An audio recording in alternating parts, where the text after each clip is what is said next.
Deer customers, অসংখ্য অসংখ্য ধন্যবাদ আমার বিগত ভিডিওগুলো দেখা ভালোবাসা দেওয়ার জন্য, আপনাদের ভালোবাসা দেওয়ার জন্য।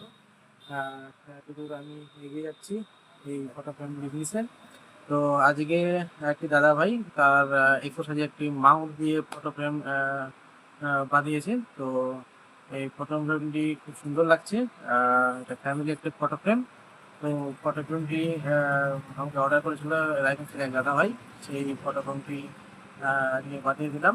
আর এটা হোম ডেলিভারি ছিল। তো বাড়িতে দাদাভাই বাড়িতে দিয়ে গিয়েছিলাম। তো ফটো ফ্রেম খুব সুন্দর লাগছে। দাদাভাই আছে, তার ছোট মেয়ে আছে, আর বৌদি আছে। তো এরকম যদি ফটো ফ্রেম তোমরা বানাতে চাও, তো অবশ্যই যোগাযোগ করো তোমার সাথে পেপার হাউস স্টেট ব্যাংকের পাশে। আর যোগাযোগ নাম্বার স্ক্রিনে দেওয়া থাকবে। তো তাড়াতাড়ি করো, দোকানে ভিজিট করো। অসংখ্য অসংখ্য ধন্যবাদ।